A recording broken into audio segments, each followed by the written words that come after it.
Madison Barrow. Hi, I'm Madison Barrow. Chip Nice McKimball. Nice to meet Chip. you. Do you mind if I take a seat? Please, yes ma'am. Perfect. So did you drive in this morning? I drove in last night, actually. Okay, how was the drive? It was all right. Yeah. Yeah. Are you enjoying the weather here? Because I know you mentioned something about that. No, it's hot. Yes. And, I don't know what has happened to winter, but it just, all of a sudden, we're in summer and I know it's really not summer here, but for me it is. I'm It from feels Amarillo. like it. Yeah. Well, here's my business card if you need to reach me at any point after this meeting.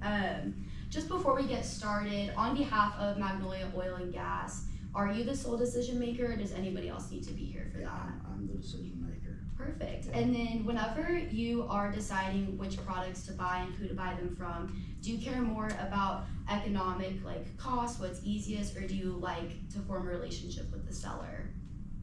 Both are important, but primarily it's gonna be relationship, people I can trust. Perfect. And then going along with what types of products you buy, do you tend to gravitate more towards the latest and greatest technology or stick with what you know? What I know. Perfect. So I'm with J&P Services. We are an oil and gas company out of Giddings, Texas. So we're located here in Texas, about an hour south of College Station.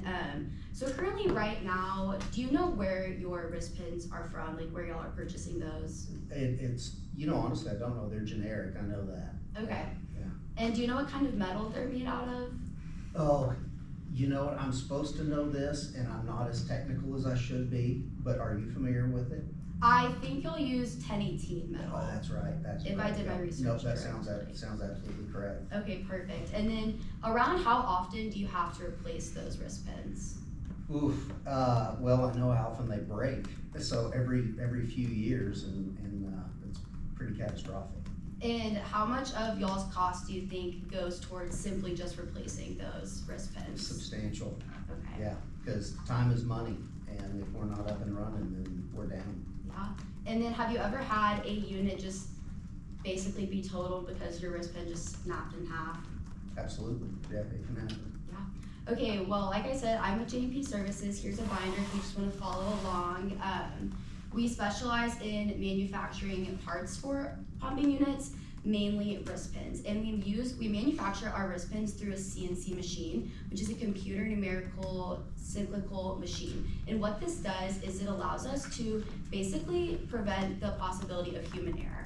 So whenever they're being manufactured, like there's not multiple types of different people working on them. It all just kind of is from one area, so it allows us to just produce consistent, high quality wrist pins. And we've been in the oil business for about 40 years now, made in Texas. We love to point that out.